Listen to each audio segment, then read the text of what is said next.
Today I want to talk about the benefits of using emotional intelligence when negotiating. So if you ever find yourself going, oh, if I just stuck it out a bit longer, I could have got more or I could have done better in that negotiation, then stick around. I think this video will help.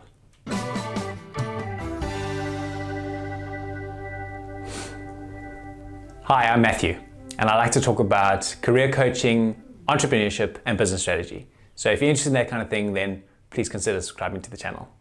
With that out of the way, let's have a chat about how we can use emotional intelligence when negotiating.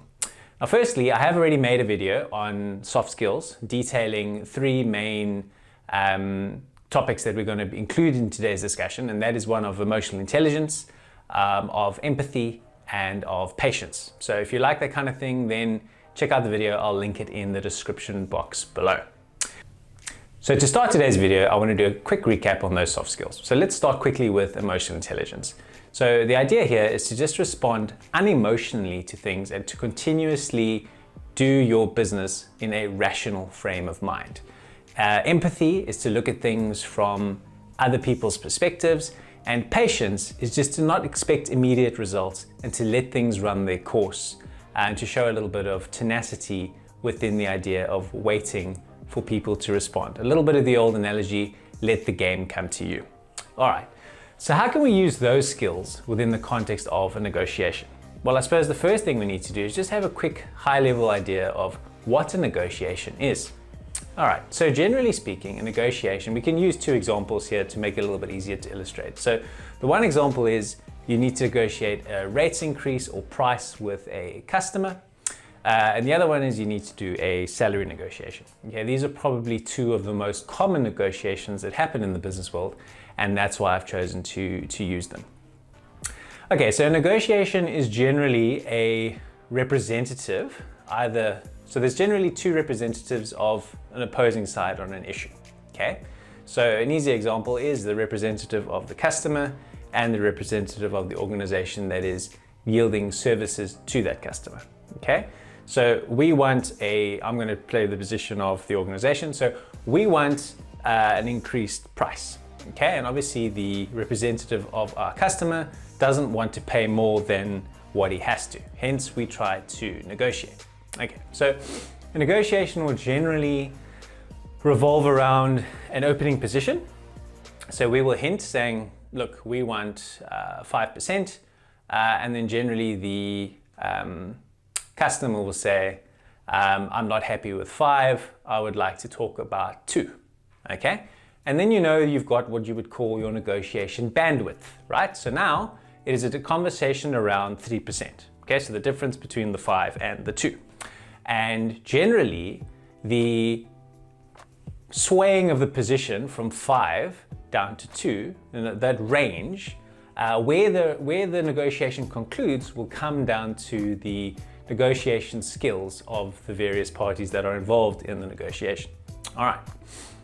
So generally the conclusion will be there are merits from one side to the other. So we'll say, well, because the market is charging so much, we feel that 5% is fair, or we provide a premium service, we're highly responsive, our products are of a great quality. There will always be a merit-based argument to the reasons for the price increase. And then of course there will be merit-based counter arguments. So the supplier will come back and say, yeah, well, we can probably get this from another supplier for 2 or 3% cheaper. So why should I pay you a premium? And so the negotiation will go around. Okay, so the purpose of this video though is not really so much about how to negotiate. The purpose of this video is how do we use emotional intelligence and soft skills when negotiating. So my first piece of advice here is during the negotiation process to have rational communication. So what I mean by rational communication is using terms like this is our position as opposed to saying things like I feel that, okay?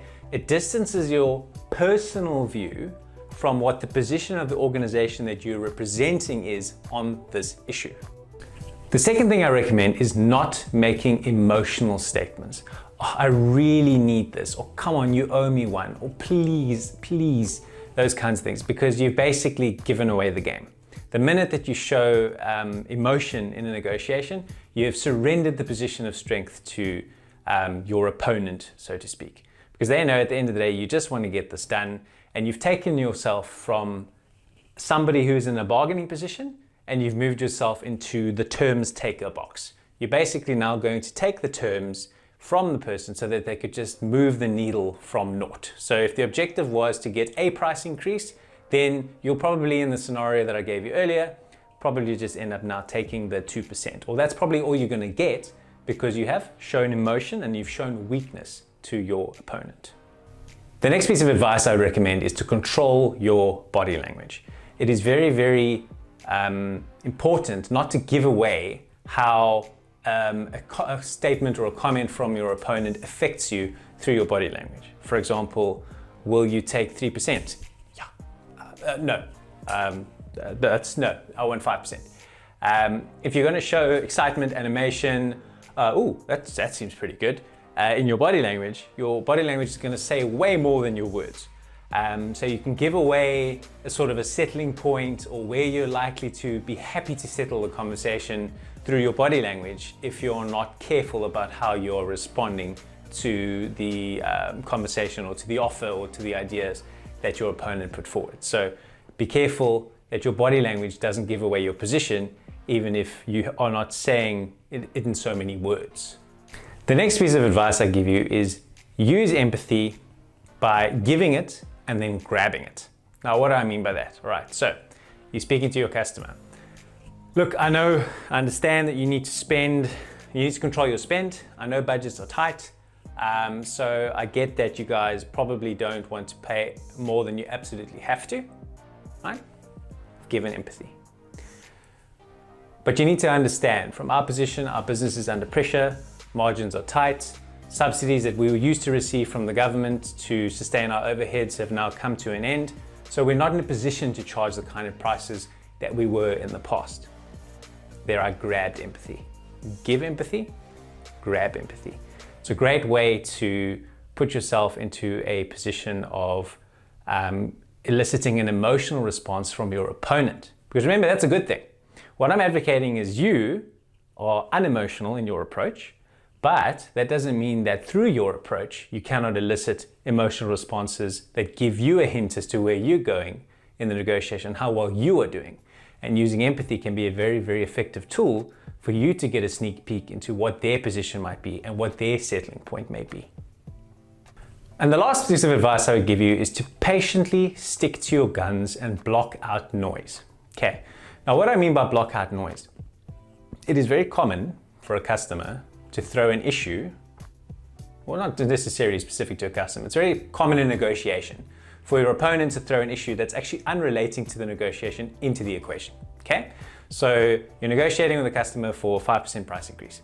So what are they going to do? They are going to maybe raise an incident to do with a botched order or a job that didn't go well, and saying, well, you guys always do a bad job because look at this job. And they talk about this job and they moan about this job and they bring it up the whole time. You've got to block out that noise.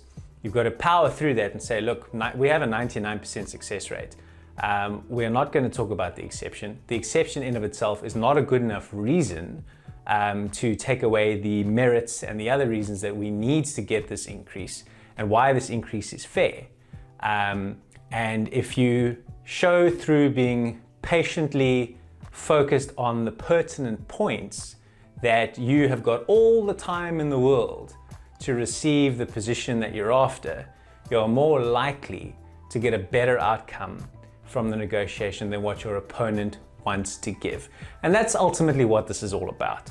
You know, if you rock up and the opening position is 5% and 2%, if you leave with 3.5%, you have done very well because you have moved the needle closer to your position. You know, 2.5% would have been to split the difference. So anything over 2.5% is a successful outcome. And I think using emotional intelligence and soft skills in negotiation will help you achieve these better outcomes more often. And that's why I think it's a very, very good way to go. So let me know in the comments if you have been involved in negotiations, if you thought they went well, if they went badly, if there was anything that happened that disappointed you, and if reflection on this video going, wow, if I thought about using a little bit of emotional intelligence in my negotiation, it might have gone a little bit better. I'd love to hear from you, and I'd love to hear about your experiences. If you're interested in this kind of career-based coaching content, then please subscribe to the channel. I'll be putting out more videos every week. Thanks for watching, and I'll see you soon.